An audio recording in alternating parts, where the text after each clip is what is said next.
and calm. But as the BBC's Gavin Lee reports, there is some confusion about just what happened.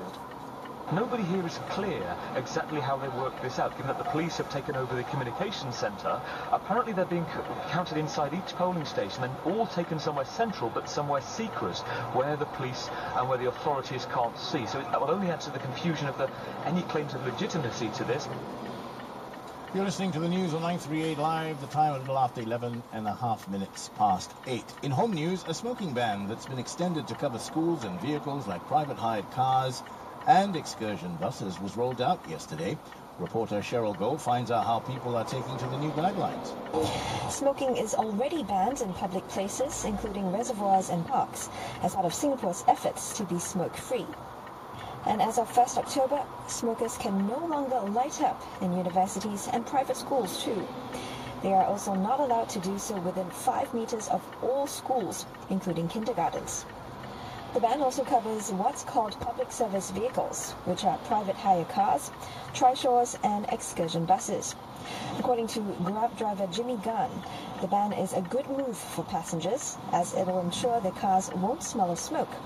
But he added that the company already has a policy that drivers should not smoke in their cars. I think it is a natural expansion.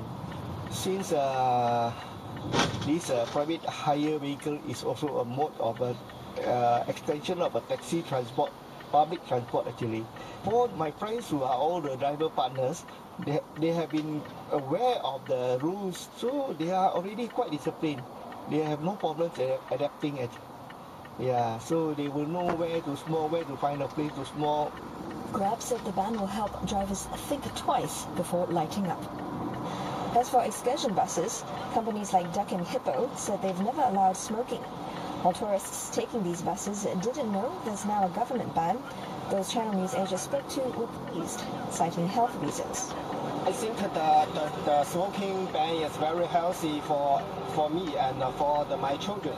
Everybody has a choice, I suppose, but it's nice to have the non-smoking areas.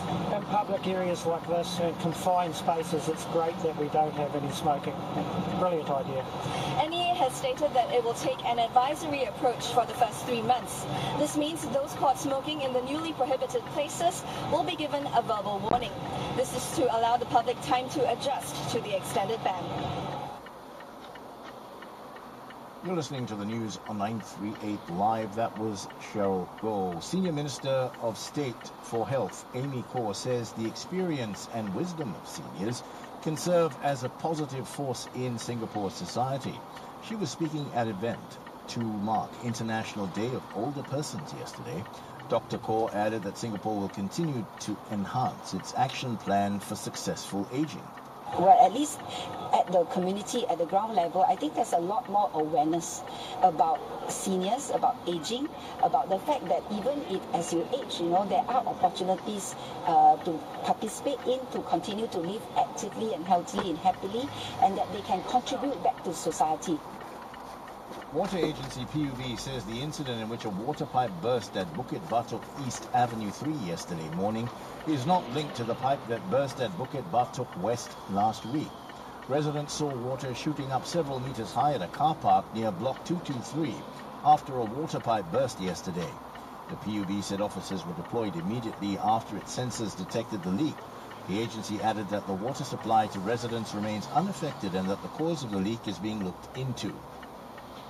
You're listening to the news on 938 Live, 15 minutes past 8. Still to come, a British study has found that violence against girls to be commonly accepted as normal in 3 countries. We bring you details after the break. The LTA traffic news on 938 Live. 655-8400 traffic. What?